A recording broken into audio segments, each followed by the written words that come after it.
We are live, folks. Welcome. Welcome to Thursday Night Stock Charts Live. This is where we review the weekly charts to talk about the closing price action that may occur this week. And we start thinking about next week. So our week this week has been pretty quiet. Really, we are at the precipice of a major breakout or a major breakdown, one of the two. I'm a bit biased to the long side. I said that a couple of weeks ago. Not much has changed. I think that there's a very good possibility that these markets head up higher. We're going to talk about that more in a little while. But before we get into it, let's talk about earnings, which were released after hours, and the price action of names like DocuSign. You got to feel bad for the longs here. They got a nice pump, and they gave it all back.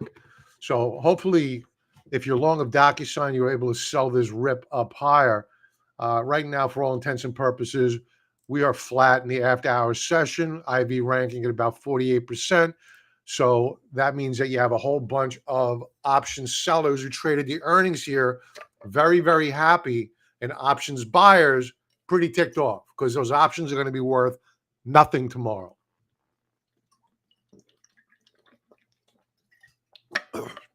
As for our friends over at Lululemon, and I really want to thank Lululemon for producing a product. When I go to the gym, it makes me want to go back to the gym more. I don't wear Lululemons. I appreciate Lululemons. I say that again. I do not wear them. I appreciate Lululemons. So thank you, Lululemon. This has been a hot stock for quite a while. Apparently, they did not have good numbers.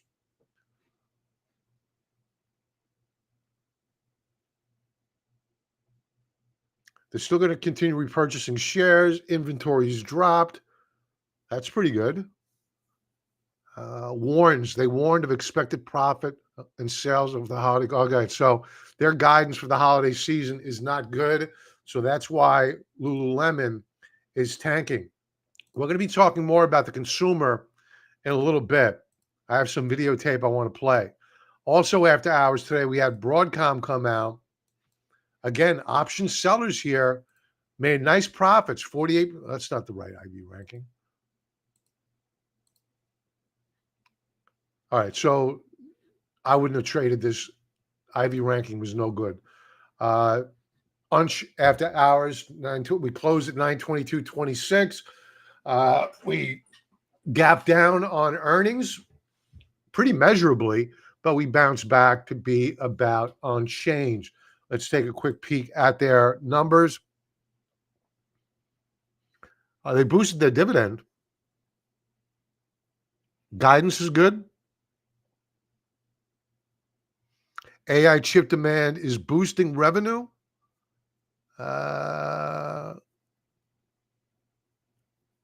I'm not sure why they are taking the shares down, or flat, I should say.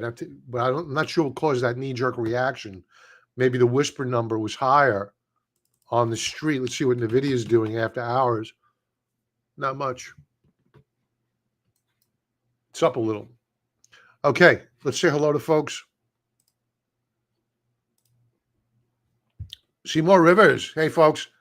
Hey, Seymour. Thank you, man. You're very welcome, sir. The lovely Jody. Hello to you, Jody. Yoga Mac. Good evening. Getting cold out. Bundle up. Yeah. Where are you at, Yoga Mac?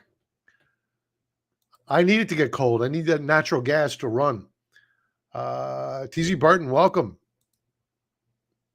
Leverage S&P dropped.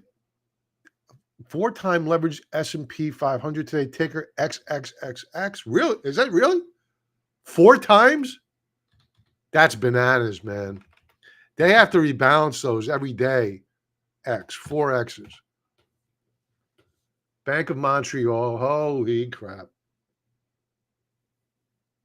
This is just going to have time decay written all over it.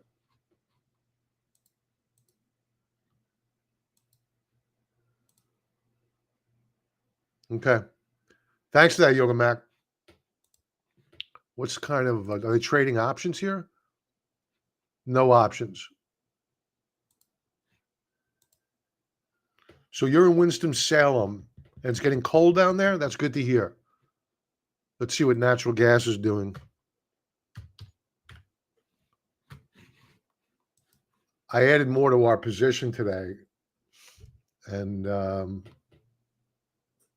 as one would have it, it's down. Okay, natural gas kicked me in the teeth these past couple of months.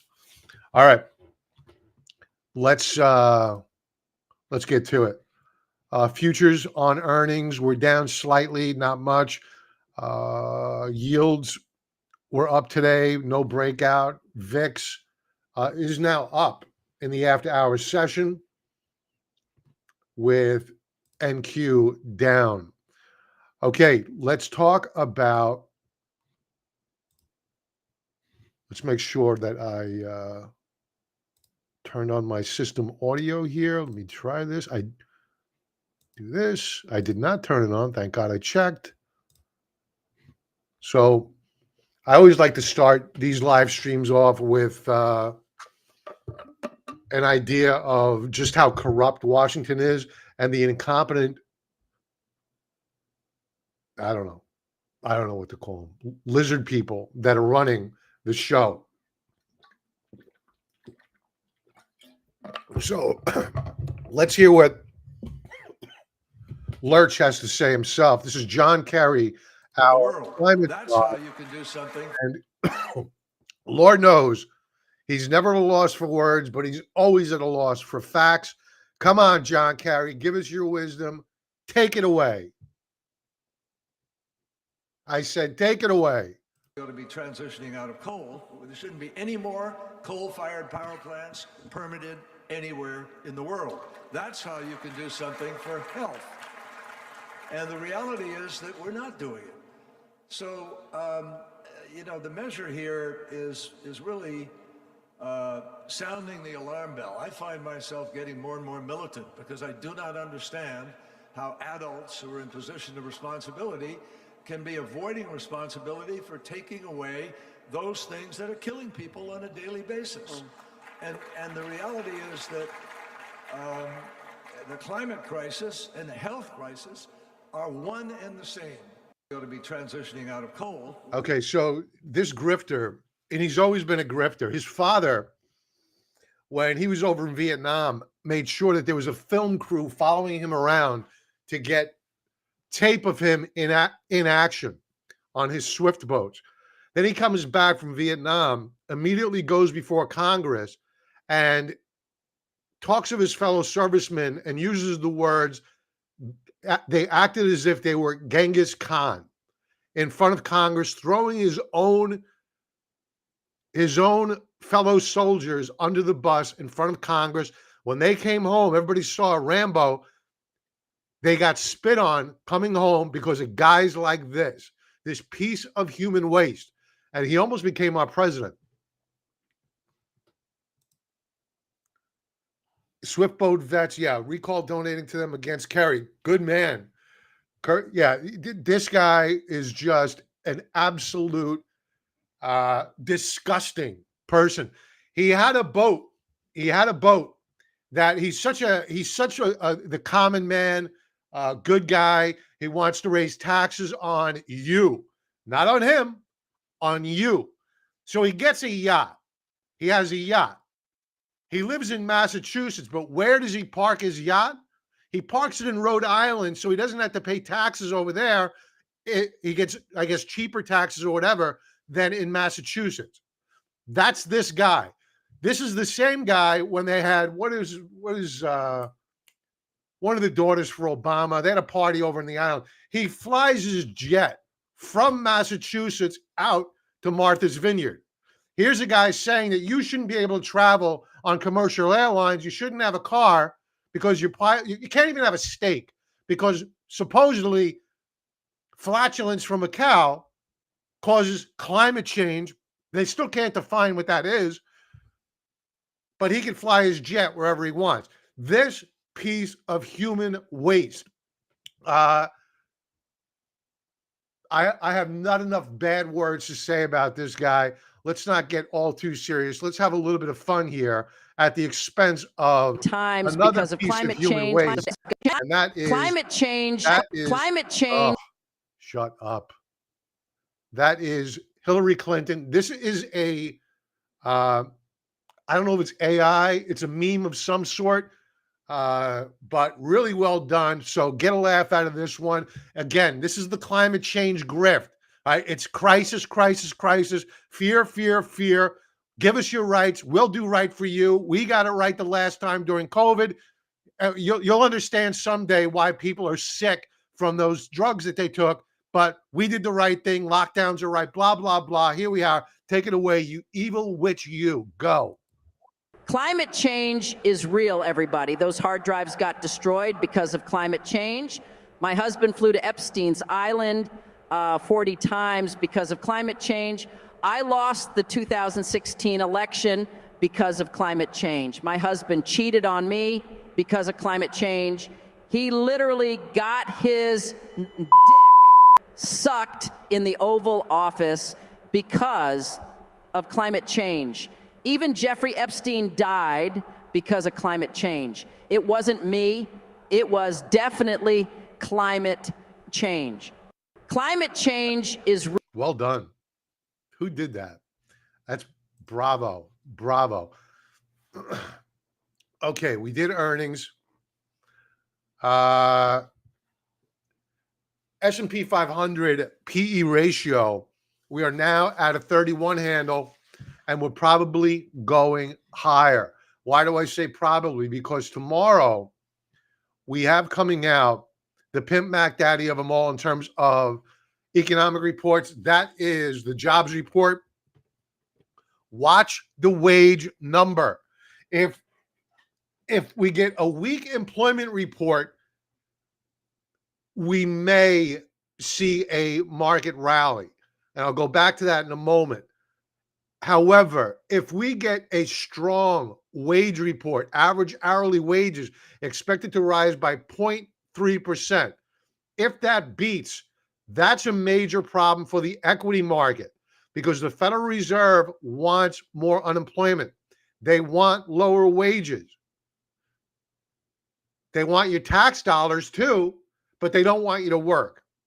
So that's the way they define success in beating inflation, by destroying the middle class. And bravo, bravo. The middle class is cooked. So bravo, great job. The federal government, they're just going to spend at will. And that's where inflation is derived from, not the middle class, not the middle class. Those are the productive. The middle class, the lower class that are working, the upper class that are working, they produce stuff. That stuff gets sold. When it gets sold, it produces tax dollars. When people are working, they buy lunch, they do this, they do that, they have money to spend. That produces revenue for the government. The government only takes out of the economy and produces nothing. Nothing. So the Federal Reserve knows they can't go to the government and say, listen, you got to cut spending. They'll never do that. Ever do that. The closest that ever happened was back in around 1999, and we were coming on a fiscal surplus because Newt Gingrich, the House Speaker at that time, Bob Dole, Senate leader, they took Bill Clinton and they went to war with him, and they got a good deal, and it caused a surplus. We didn't have a deficit. They had to stop the debt clock for about 2 or 3 years, and then they had to restart it again under Bush.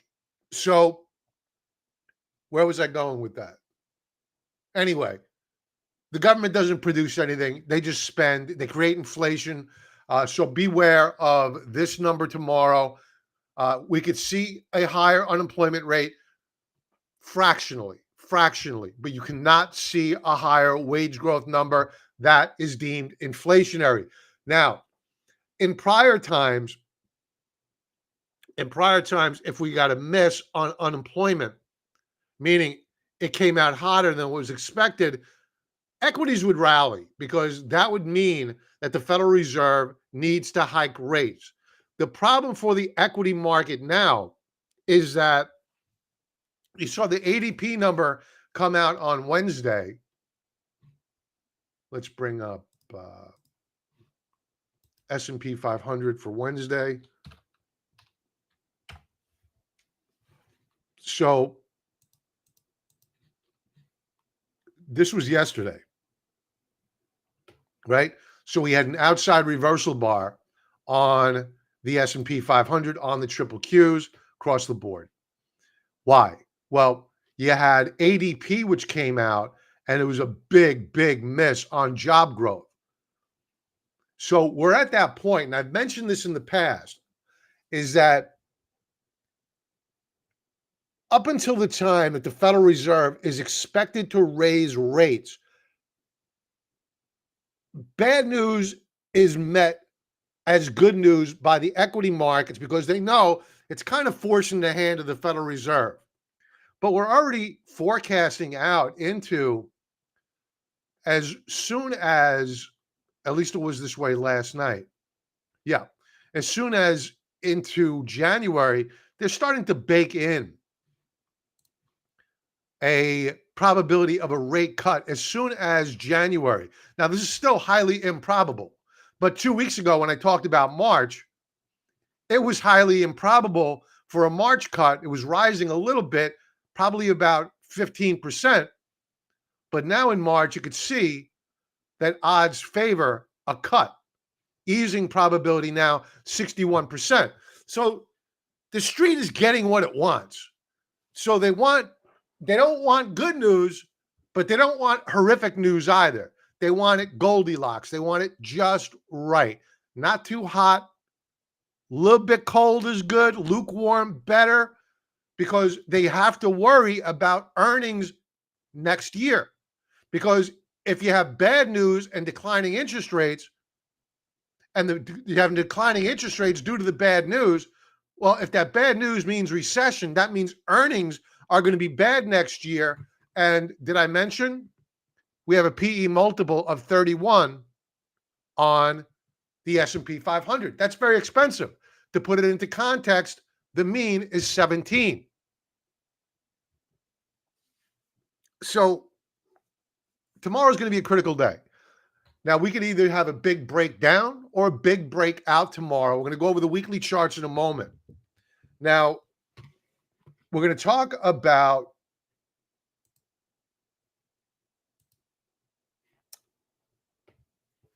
a couple of stocks. And, if I would have said, what are out of the S&P 500 or the at least the S&P 600, what are the top performing stocks out there?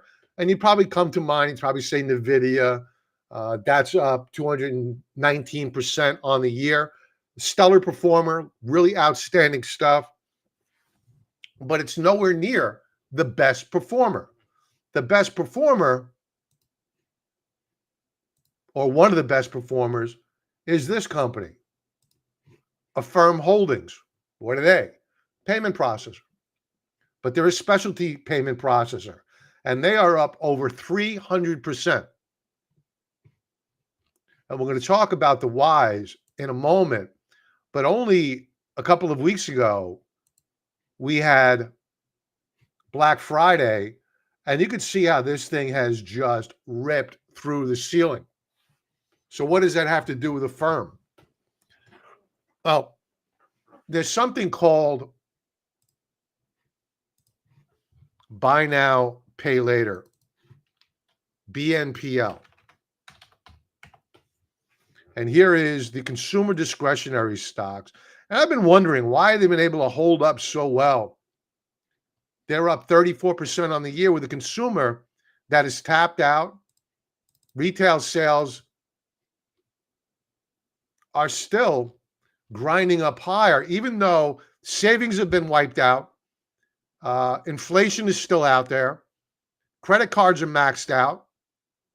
So how is the consumer discretionary sector still able to keep moving up higher? It's this.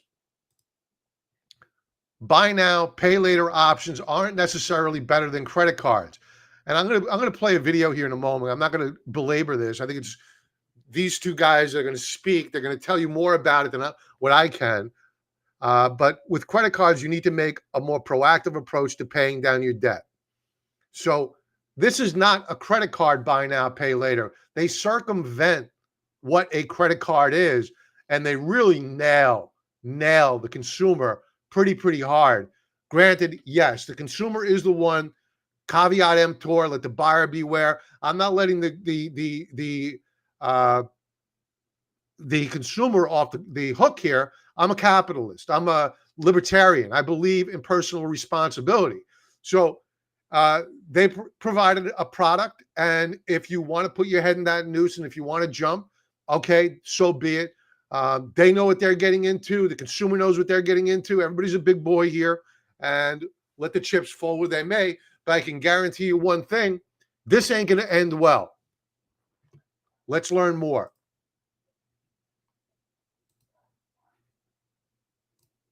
They weren't going to be able. They were It's going to called get the soft credit check is what they call it. Yep. So check this out. BNPL was up 47%. BNPL, buy now, pay later. I won't repeat that, but that's what they continue to use that acronym for this video.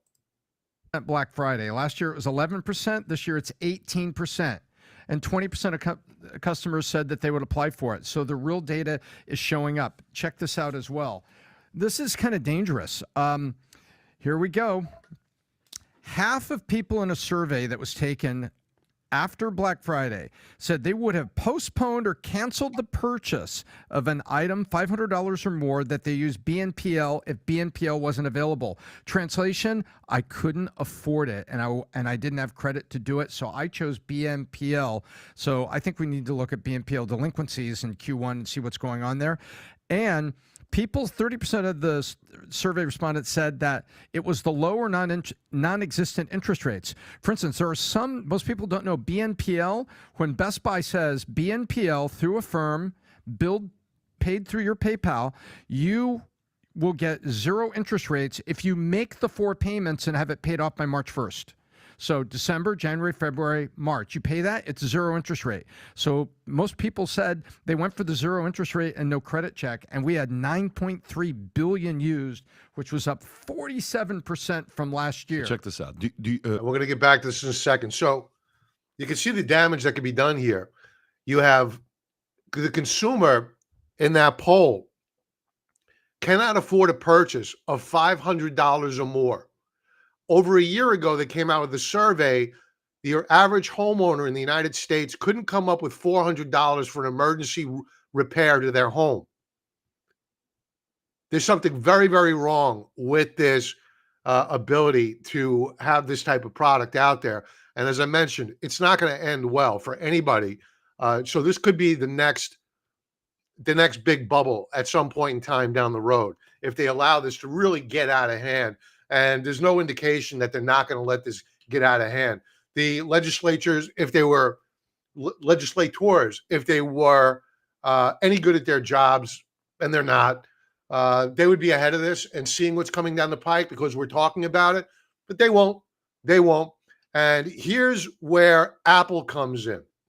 Apple, if you're wondering about how I tie Apple in with a firm, you're going to learn about it in a second. But before we go to the remainder of that video, remember, Apple just reported earnings, and they were not good. But Apple is only a couple of bucks away from hitting all-time record highs. Let's hear why. So a couple other things. Vinny, how familiar are you with BNPL? Adam, are you familiar with BNPL at all? I don't recommend it, but I am familiar with it. Yes, well, Pat, I always see it, but I always wonder how is it related to like a credit card, which is basically buy now, pay later. Okay, so check this out. Here's how it works. Yeah. Give you a little bit of insight. Tom did a great job explaining it, but I'm interested in the format, right? So the question becomes, why the hell would I use a credit card over a BNPL? What's the difference? That's the first question everybody asks. I was just going to say. What's the difference between BNPL and a credit card? By the way, go to Klarna's market cap the last few years. Here's what these guys came up with. When the truth in lending, whatever came out, that they started checking and making credit card companies more tighter because of the amount of money they were making, all this stuff, the pressure they got, new credit card company business was kind of on the down. So people are like, okay, what am I going to do now?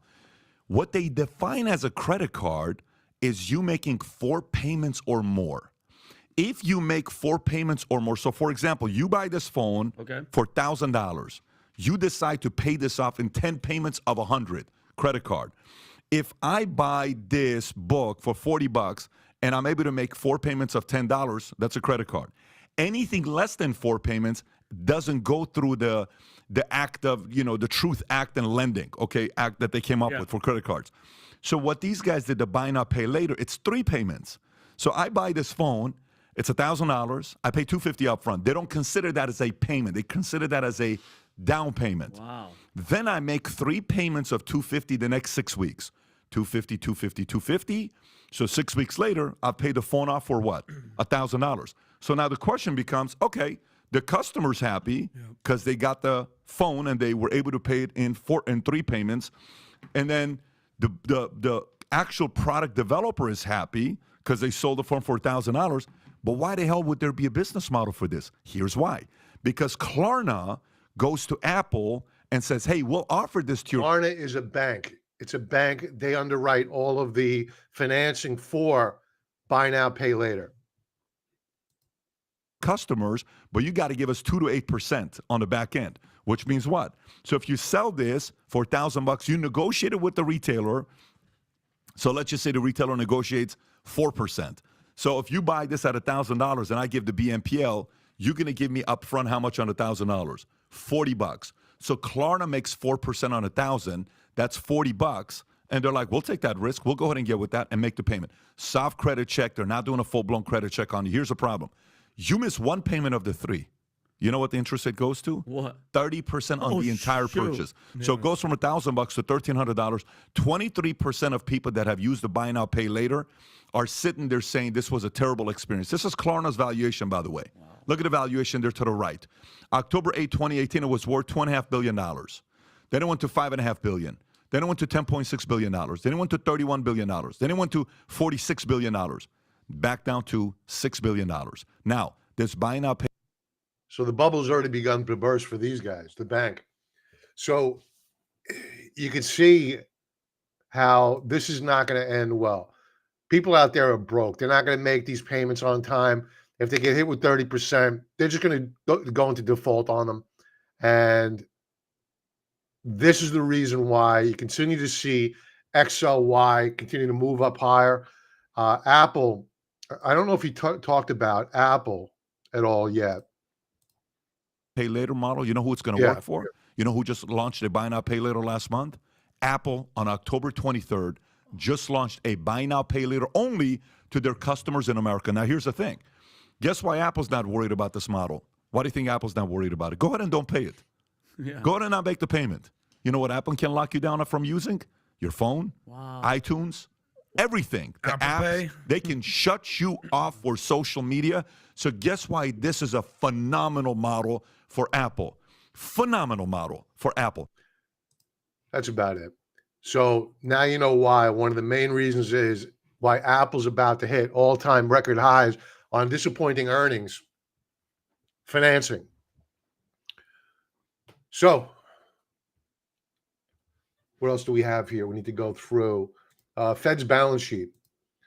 That really cratered this past week, down to now 7.8 trillion on their balance sheet. And just to get a feel for where we're still at, just to give this is a major trajectory down. Yet, look at how inflated their balance sheet is relative to the pre-pandemic levels. And once they begin cutting rates again, they're going to give this all back. And for us to get the stimulus out of the next round of rate cuts and to get the stock market to move up higher, to get the economy going gangbusters again, they're not going to have to just get us back up to where we were back in May. They're going to have to and that's May of 22. They're going to have to go gangbusters. They're going to have to go well beyond whatever the highs were on the Federal Reserve's balance sheet, because there's when you go through these bubbles, you have the law of diminishing returns. So just as when we went into COVID, we had already had a big run up in the Federal Reserve's balance sheet, and it was only 800 billion back here. Before COVID, it was around 4 trillion, and they brought it up by double, more than double, to nearly $9 trillion just to get the same oomph, a brief period of time, year, 2 years of a stock market rally. To do the same thing over again, they're probably going to have to go up to $18 trillion on their balance sheet the next time around. So I think that they're racing to get down as low as possible before they have to start cutting rates as soon as potentially January. Now, the problem for the equity markets is this, is that usually when that first rate cut gets made, equities go down, not up, down, because the Federal Reserve is responding to something in the economy, something not good. And they need to do a series of rate cuts, and those rate cuts need to make their way through the economy before the stock market says, okay, we're good. Now we can start to proceed higher and enjoy all the inflows that the Federal Reserve is providing. And have no doubt, it's going to take Congress to spend a dramatic amount of money to get the economy moving yet again. It's just a shot in the arm. It's going to be brief, but it's going to be so expensive for our children's children.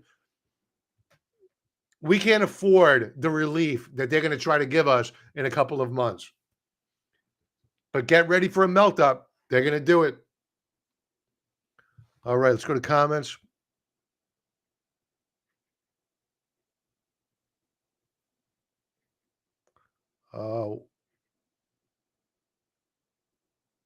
Hey, Pete, welcome. All right. They'll always say Clinton had a surplus. I'll remind you, everyone, he like telecommunications. True, no doubt about it. That NAFTA, that sent jobs out of the country, along with allowing China into the World Trade Organization. The 90s were great. They were a great time. Affirm, buy now and never pay later because Biden will pay you off. Yeah, right. Very true. I can guarantee one thing. This what is the problem with HRL? Which people eat more? That's 2 months. I don't know what that is, but we'll take a look at the chart. KK, welcome. Trader Isaac, I like that. I like that a lot. Bob's Apple has announced they'll be integrating large language model internal on all new devices. Yeah, there's also they did something sneaky with that last update that they did. Do you know that if you do an airdrop with somebody, you'll also be transferring their contacts to you and your contacts to them unless you deselect the option. It automatically defaults to yes. Share that information. So do a YouTube search and go into your settings and shut that off. I think it's under security and privacy. It's all BS. But if you don't know about that and you have an Apple iPhone, beware. Yeah, Tom Ellsworth. Yeah, he's very, very smart. He's good. I like him. He's very crisp, clear, concise. All right, let's get through the weekly charts. And this is where we review the potential closing price action of the major averages. Obviously, there's one trading day left to go here. A lot can happen on a Friday, especially a big jobs day. So let's get to it. The 10-year yield. We are at critical support on the 10-year.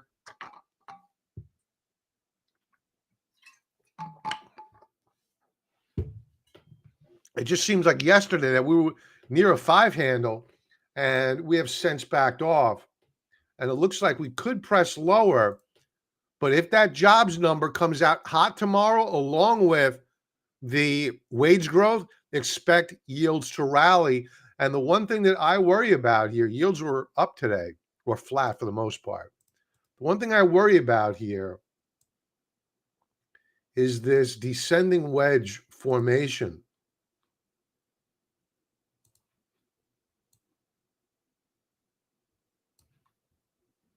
No new daily low today.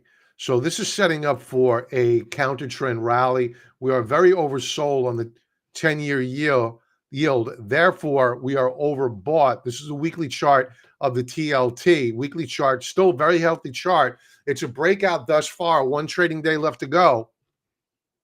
We could easily give that up. Daily view.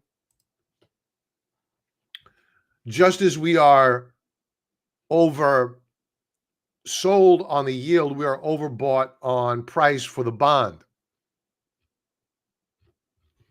Now, Bitcoin has had a heck of a week. Let's update this. We are up 8.25% on the week. One trading day left to go. The potential breakout here. We are very extended. There's a lot of overhead supply here as well. We are very extended on a daily time frame. We've come off a bit. We're holding support. We're digesting these gains, which is impressive. This goes to show you the underlying strength here. We got overbought relative to the 2 and 3 standard deviation Bollinger Bands, but we haven't had a nasty pullback here, as one might imagine. We're respecting support levels, and that's a good thing. Moving on to Treasury inflation-protected securities, traders are betting on inflation coming back here. If they weren't betting on inflation coming back, they would not be buying treasuries, buying tips, and they are. W formation weekly chart, 108.36 is the pivot point. You get a breakout above that mark. You're going to see probably new all-time record highs on the tips. Monthly view, just to illustrate this W formation. Look at this. Beautiful, beautiful. Higher low. Love it. This is probably going up higher. The dollar, weekly view. We're still up on the week, but this to me is a dead cat bounce.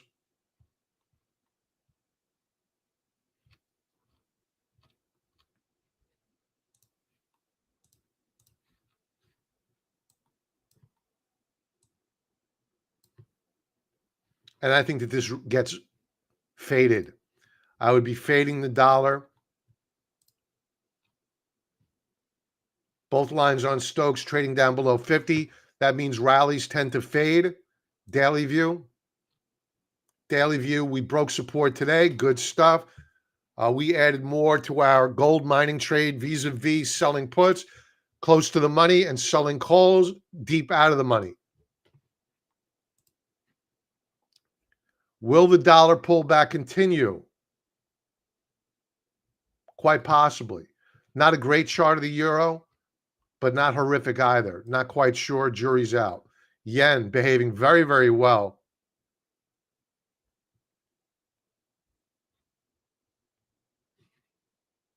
And that's putting pressure on the dollar.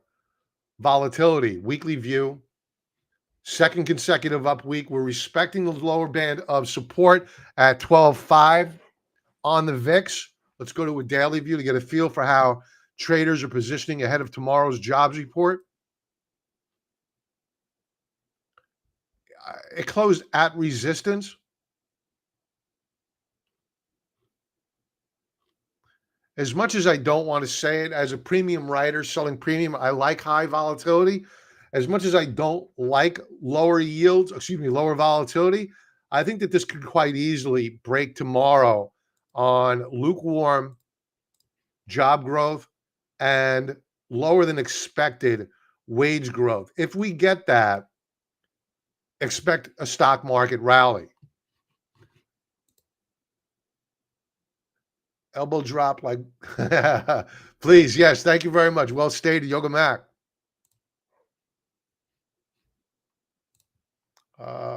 What is happening to oil and natural gas ETF? We'll go to that in a moment, Michael. We'll go to that in a moment. Talon, welcome.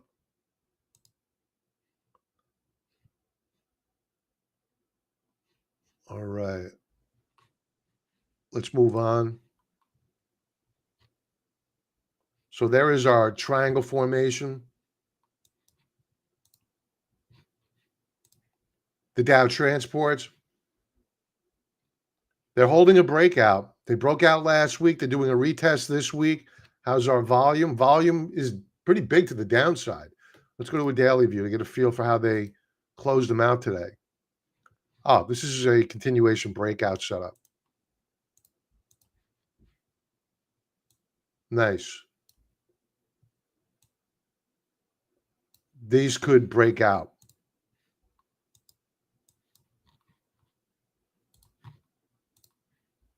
The Dow Jones Industrial Average, weekly view. We're actually down on the week. We're digesting gains. We hit 52-week highs last week, daily view. Yeah, we're simply digesting gains. And this is one of those markets. It's what I like to call a meat grinder market, especially if you're a day trader, in that there's not a ton of volatility, but you're breaking down one day, you're breaking out the next day, breaking back out the next day. And I'll go to the cues in a moment to illustrate that. That's the meat grinder. So S&P 500 weekly chart, technically, as of last night, we had a breakdown on the S&P 500. Right now, we're back above this lower band of this very, very tight ascending wedge formation. So beware. We're at a very precarious area here on the S&P 500. A lot of overhead supply above. Daily view. Now, in a daily time frame, again, we broke down here, recaptured support, broke out here, failed to hold it. Yesterday, outside reversal bar should be a breakdown. If you're not familiar with what an outside reversal is, aka a bearish engulfing, one of my top 5 favorite candlestick patterns. Link below, 5-part video tutorial. My top 5 favorite candlestick patterns, free. All right, so today we had an inside day after what appeared to be a very bearish day. Now, last night I was talking to members on Market Wrap, and I'm saying, I can't short this market. I can't do it, even though we have a very, well, I'll go to the daily chart in a moment, and I'll go to the reasons why I couldn't short the market yesterday, despite the fact that we had a very bearish close. Now, on a weekly time frame, the trip cues here are setting up very, very nicely, very, very nicely for a potential rally to new all-time highs. I want to be bearish. We have every reason in the world to be bearish on this market. That does not mean it's not breaking out to new all-time highs. Why? Look no further than the Federal Reserve. You fight the Federal Reserve, you're going to lose. Now to the daily chart. Now, this is why. Think about what happened here. Last night I'm looking at this chart. I'm saying, I want to short the market. I want to be right to the short side. There's only one thing missing. Volume. There was no down volume yesterday. So we have this ugly, ugly candlestick. Yet, we have no institutional selling. What's that all about? So I held back from shorting the market because I was worried about what happened today. A gap up. What they did is they baited shorts into the market and they squeezed them out today. Now, what's going to happen here, I think, is that if we do get, again, lukewarm jobs numbers tomorrow, lukewarm payroll growth, wage growth, I think we break out. Now, if we get horrible jobs growth, and God forbid we get wage growth that beats, expect a big, big sell-off in the markets. Technology. We are at all-time highs on the technology ETF XLK. This is an indicator that the Qs are probably going to break out as well. The semis, weekly view, setting up for a potential breakout. We hit new all-time highs about 3 weeks ago and pulled back. We're holding support here. The stars are in alignment. Biotechs, of which we are long, we're up 10% here. Nice. 10.5% on the week. Very good. Staples, down on the week. Nothing to talk about. That's a risk-off trade. We already went over discretionary names. They're breaking out on the week. BNPL. Emerging markets, we don't want with China. We want without China. I think this could break out as long as the dollar pulls back. Let's go to a daily view here.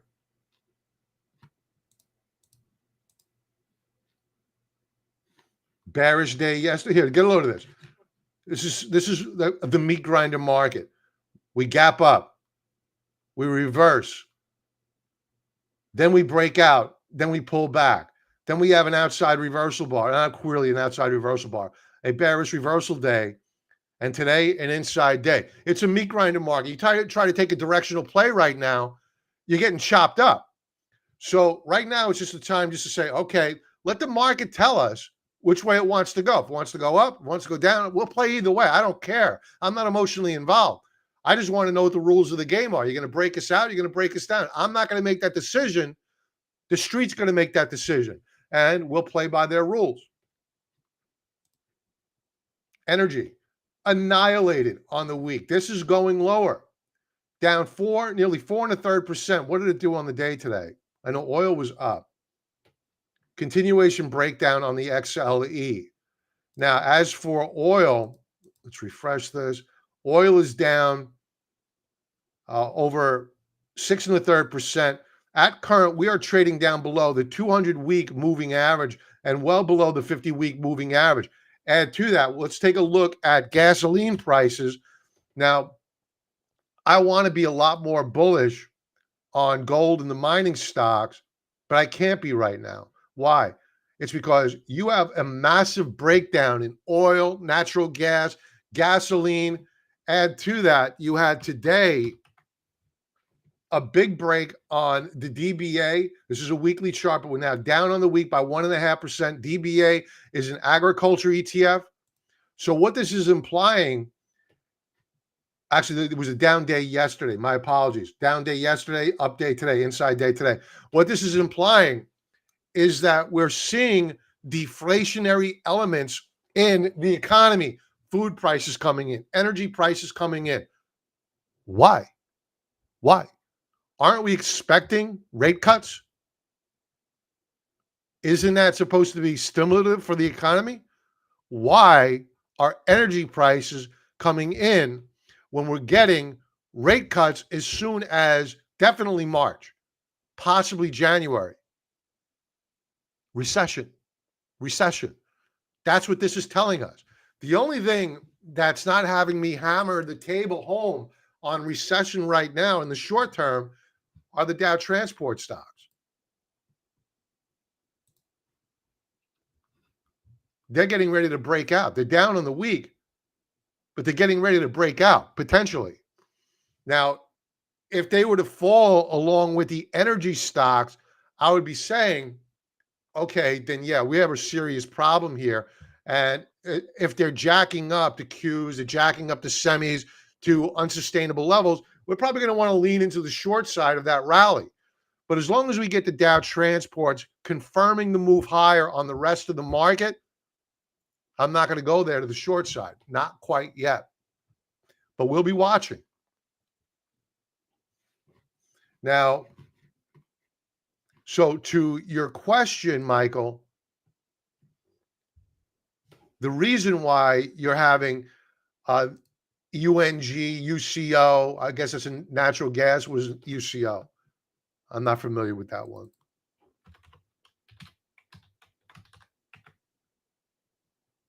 Oh, that's crude. You could use USO. they're breaking down because recessionary concerns. Remember, the Federal Reserve is not going to cut rates because the economy is going gangbusters. They're going to cut rates because there's something wrong with the economy.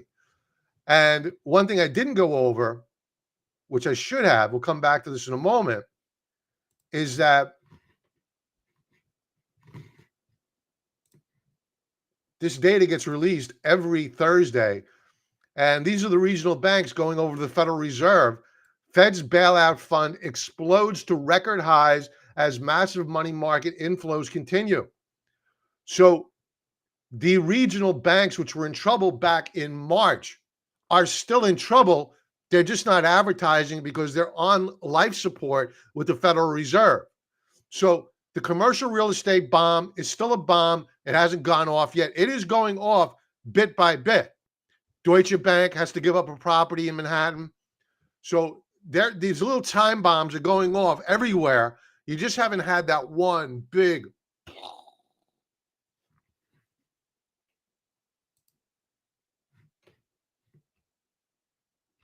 What else do we want to cheer ourselves up about? Let's talk about gold. Now, gold, if you remember, you were joining us on Sunday night when we go live, 6 p.m. Eastern Standard Time every Sunday. So if you didn't hit the like and subscribe button, use the link below. Gold did a multi-year all-time record high on Sunday night. We watched it live. We were first to report on that live streaming. And what happened by the next morning? Bearish key reversal. So you probably had the plunge protection team out there shorting the COMEX contracts of the gold, because gold rallying to new all-time highs is very, very embarrassing for the Federal Reserve. Extremely embarrassing. Because at one time, we were on the gold standard. You had bank blowups, bank failures. Yes, you did. But you didn't have these big bubbles. These big bubbles that the Federal Reserve first had to claim victory before they imploded. Then after they imploded, then they had to come in and rescue them. And they never say, oh, we were wrong. We did this wrong. They never say that. They claim victory. Then everything blows up. And then they come back in and they say, okay, no, we're here. That's our job. We're going to help stimulate it. Don't worry. We're here for the stock market. We're here for the economy. We're here for the little guy. Don't you worry about it. All you need to do is give up a little bit of your freedom. That's all. Go into debt a little bit more. Don't worry. Take a loan out. Go spend money. Go into debt. Become a slave. BNPL. So did I go adding on this pullback? No, I did not go buying more gold yet, because I think we still have a little bit more digesting to do of that very, very negative report, of that negative price action on Sunday into Monday. But I may be adding more soon, ideally on a retest, on a retest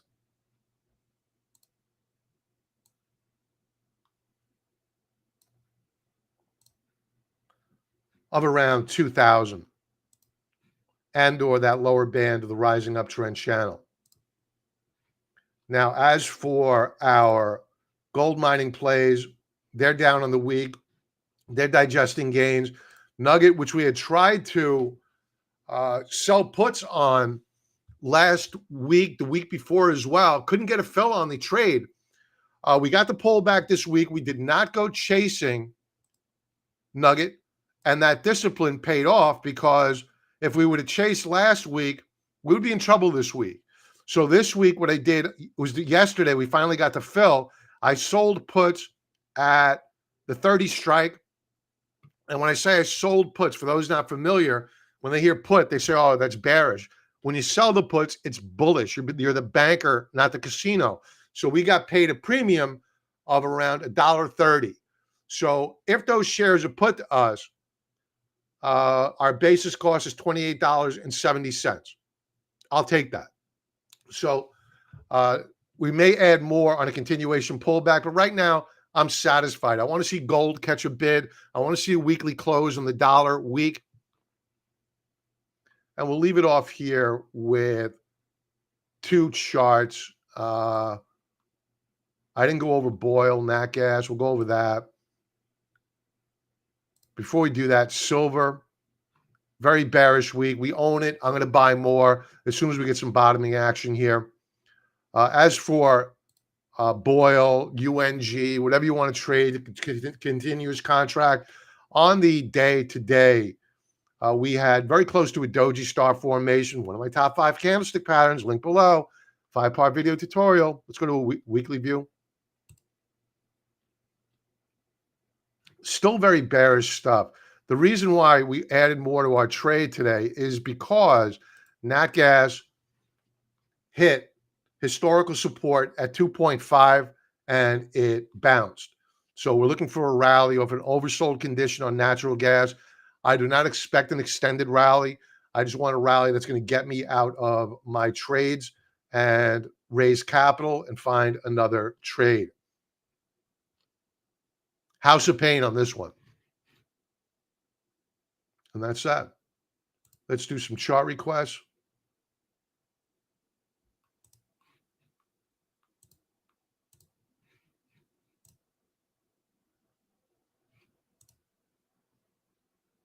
Okay.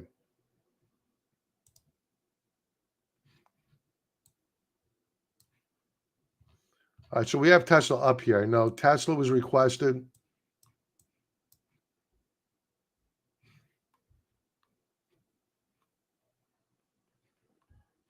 Let's get these drawings off here.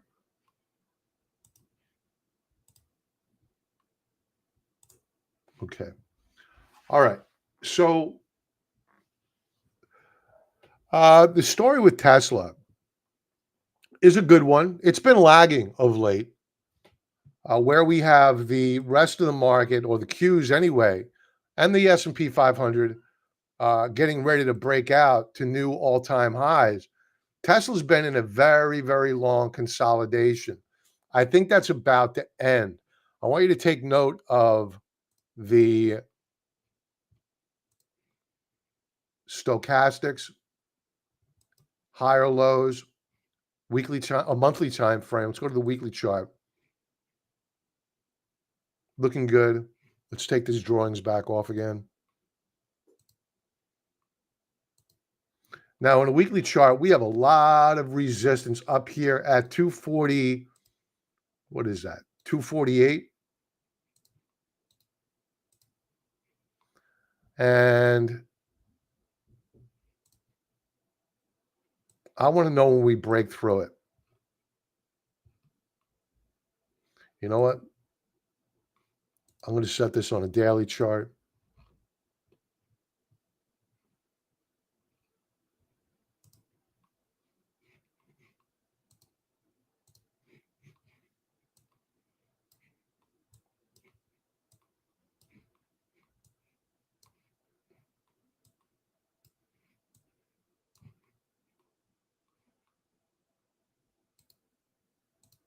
I want to know when we break out on Tesla.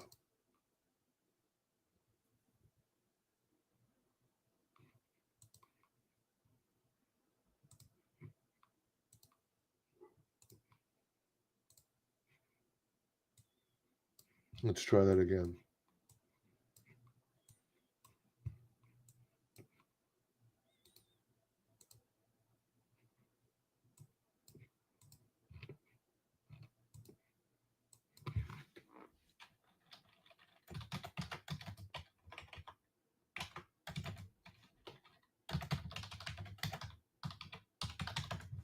And I want to be a buyer of the shares on that breakout, assuming that we close above that mark. So our alert is set and we're good to go. I just want to check out seasonality here on Tesla. December is a 50-50 month. That's going back 14 years. So that's a good amount of data. Now, the daily chart today was very, very bullish.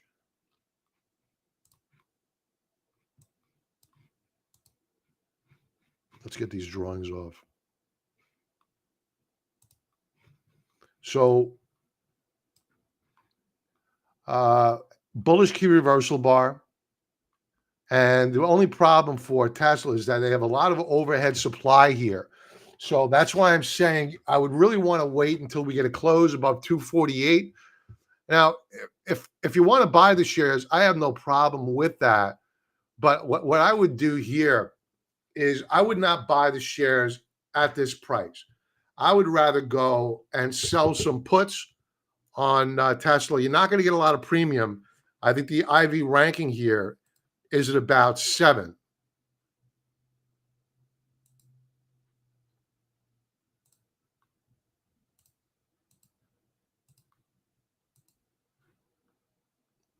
It dropped down further. It's 0. So you're not going to get much premium here on Tesla. So, but that doesn't mean you can't sell the options close to the money if you really want the shares.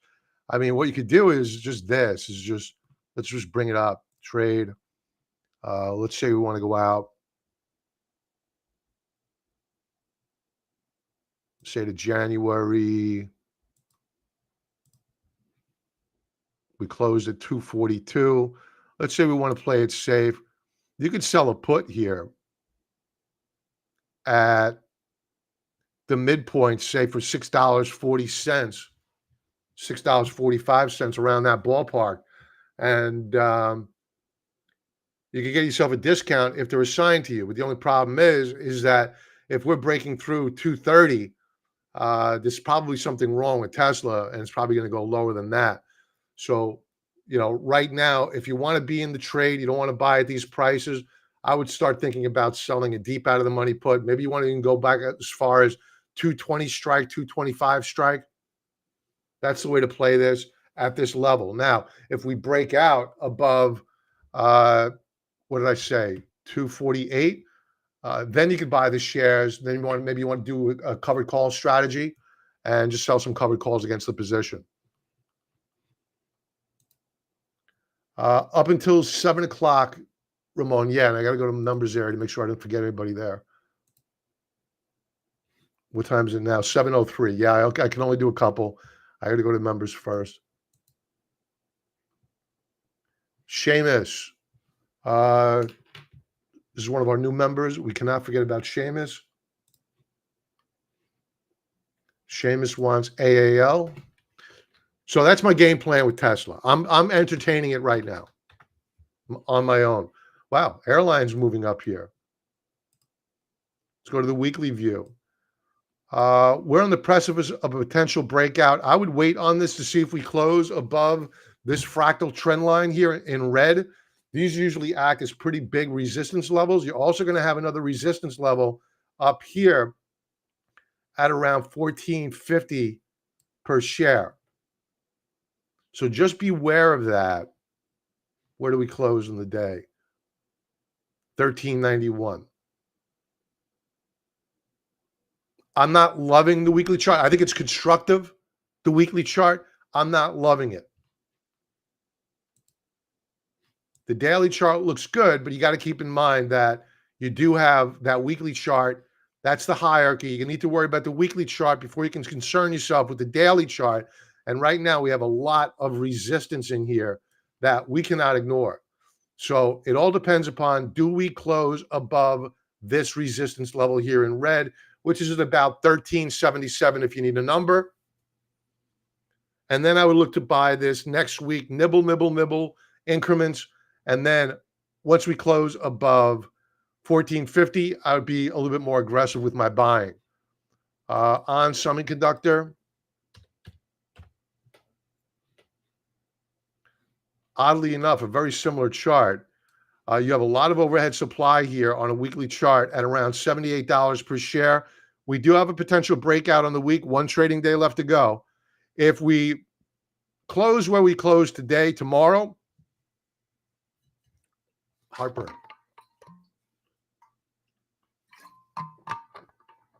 Look for a retest of support here at around $75 per share next week. That would be my buy point, and I put a stop loss right below that mark. If we close down below that mark next Friday, not this Friday, next Friday, I would get out of the trade because it failed to hold support. Weak stocks tend to get weaker. So we don't want to forget that. Daily view. Daily view looks pretty good here. Very tight ascending wedge formation, getting ready for a potential breakout on semiconductor. It's looking good. Daily chart, questionable weekly chart, but it is improving. Odds favor bulls. XOM for the lovely Jody.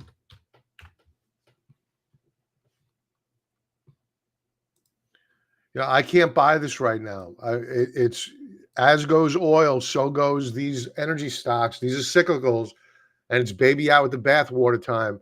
So I am not a buyer here. I would avoid. I think the path of least resistance is down. I would fade any rally up to this upper band of resistance, or this line here in black is the 5-period moving average. I would short into that. You have your VWAP way up here. Doesn't mean you can't get a rally here and there in these names, but those rallies should be faded. Horrible, horrible day today. And it looks like we're going lower on volume. Avoid, unless you're going to short it, avoid it. And I wouldn't short this far away from these moving averages. I would wait for the rally, and then I would short that rally. All right, we're at 707. We'll do two more. AMPH. I'll disregard AMPH. CLSK, we'll leave it off with that one. CLSK. Clean Spark. Weekly view. An animal. Gapping up. We filled the gap. Daily view. Getting ready for continuation breakout. We are very overbought here on these Stokes.